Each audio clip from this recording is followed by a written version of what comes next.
recently. I started to feel sort of dry, and had this grief come up, and I realized that the external object of devotion that I've held dropped. Just, it was almost like, from somebody who sort of talked to God what that was for me, is for me, 24/7. There's something in me that couldn't quite go there anymore. And frankly, it felt like, this might sound weird, but what happens when you become the object of devotion? When that outside, whatever it was, isn't there, and I've been left sort of grieving it, and seeing that there's a sort of a secondary gain to being a bhakti. There's maybe a specialness that was connected to that, but that's okay. But now I'm left, I was sort of left with a kind of emptiness, and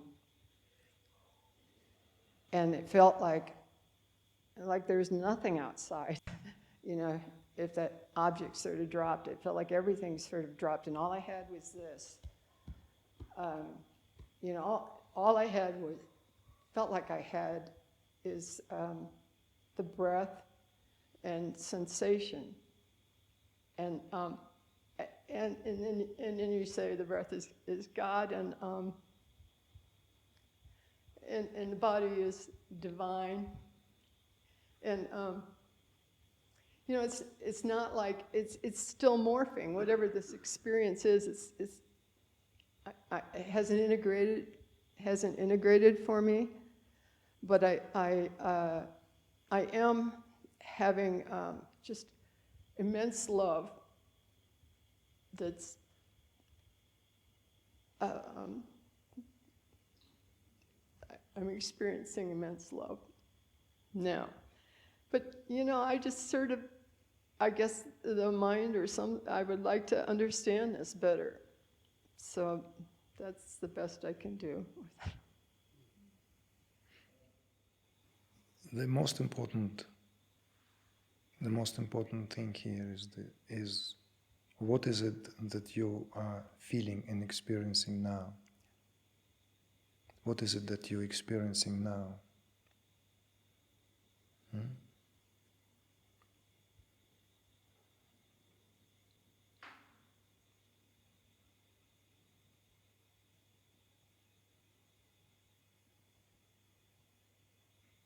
It doesn't need to be articulate, but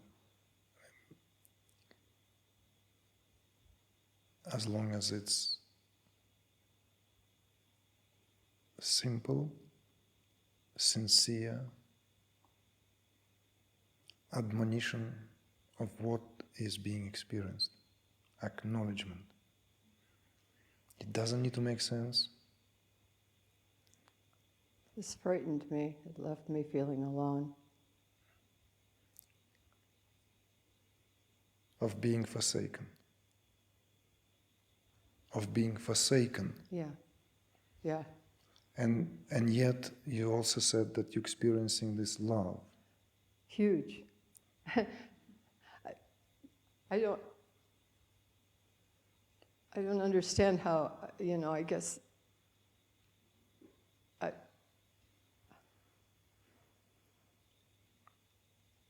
I'm confused.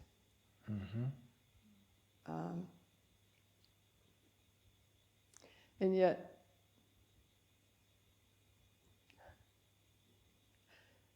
this love is brilliant, and so maybe I don't even have a question, because maybe that's just God. I don't know. I don't know what God, what God is.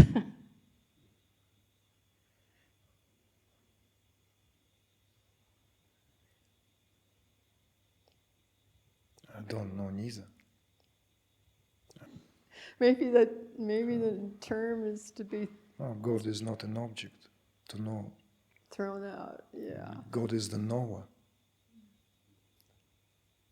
One and the only knower. God cannot be known. It's a limitation of the language. I want to know God. Prepare to become the knower. It's a soft way of saying prepare to be annihilated. To be Annihilated. annihilated. Yeah. Yeah. Yeah. That because you can't have your cake and eat it too, simply put. This has felt sort of like an annihilation.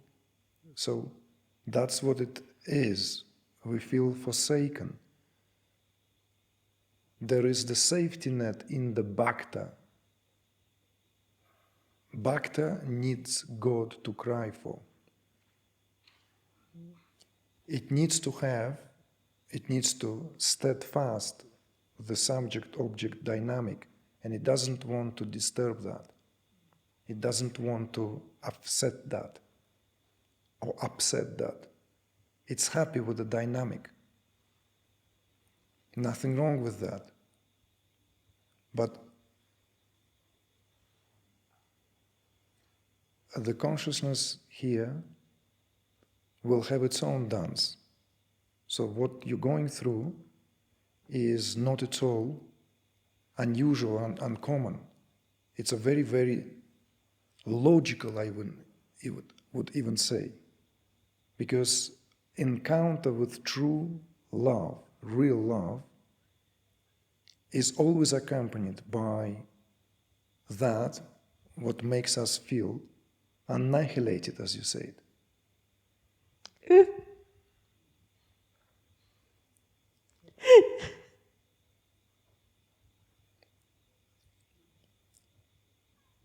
But what is crying? You see? What is still feeling this distress? Why cannot it embrace it? See? There is also a pattern, a shared habit. Yeah. No? Because about mind wants to be part of it. Yeah. It wants to remain intact. This is where the bargain is struck. You see? Like speaking in that language of the Sufis. And the price is very high. So really the experience of love is one of the most devastating experiences because it reduces the conceptual structure of who we consider ourselves to be. If it doesn't, it means it's not powerful enough. Yeah, we can all dip our toes in the ocean of love. It feels nice, safely walking on a shore. No? But if the waves are becoming grander, and there's a rocking sound to that, we're not going to venture for a swim. Because that's what love is. It's a great sea. So there is this respect. What we call love in our society and culture is yes, it's also an expression of love. Of course, it's all. It's almost like what you brought in now, out into the open. It's like it's tempting, but I'm going to hold back because we're going there. We're going to speak. The love is one of the main rasas. It's one of the main rasas, Srinagar. And there are expressions, there are qualities, specific ways of how it is expressed. Not all love the same. There are different kinds of love. Classically spoken, I'm going to bring this out. This is why I'm saying it's tempting, but I don't want to just bring it in relation to this. I want to bring it in relation to the unfoldment. So within the scope and the gamut of the rasas. because there are different kinds of love. Because it takes form, different kind of form, it has to. You see? This is the art. And before you master that art, before you become initiated, this is a first initiation into that, we feel lost. But it takes great skill to love. It's a skill.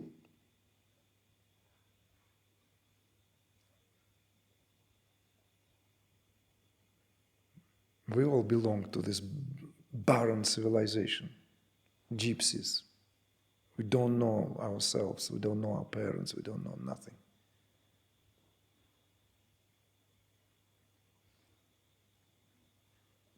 Primordial stuff, crucial stuff is not taught.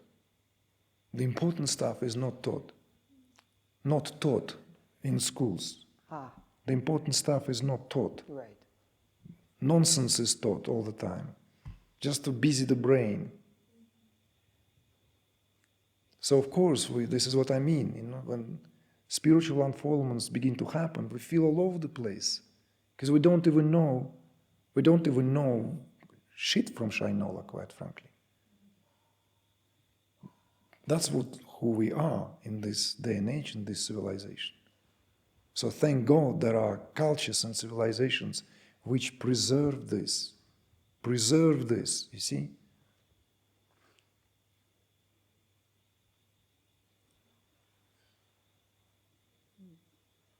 Passed it on from heart to heart, carried it, nourished, cherished, preserved it. It doesn't need to be kept in a library, it's kept in the library of the Lord, spoken, always.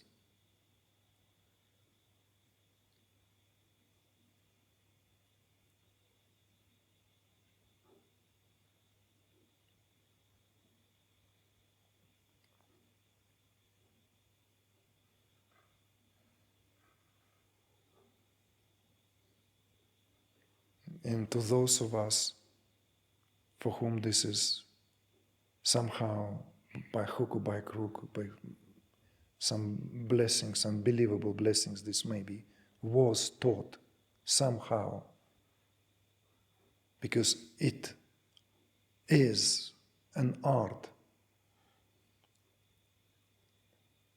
You may be bursting with desire for self-expression, and you have a wall, and you have all this, like I'm giving these examples because it's easy for me as a painter, as an artist, visual artist. The heart may be breaking to pieces to create, but if we haven't really mastered any craft on how to do it, then we all left just like jumping on this wall and splashing, like trying to do something, cannot. That's what came of us. You see? So, welcome to the club, darling, that's all I can tell you. Welcome to the club, to learn how to love. Sometimes we drown in the sea of love first and then learn to swim. But we cannot swim first so as to then drown safely. It has its own demands, it has its own ways. It claims us first. Therefore we're afraid. Therefore tipping the toes, it's always safer. And then we think, okay, I loved.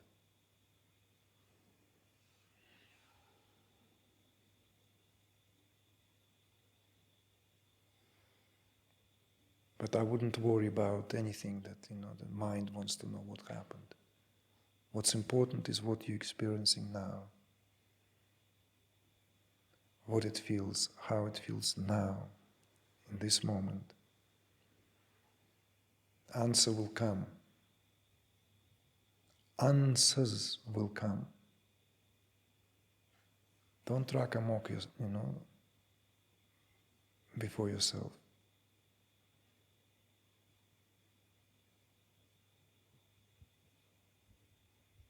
Thank you.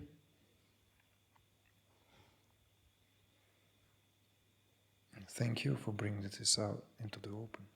It takes some guts to do that. Thank you.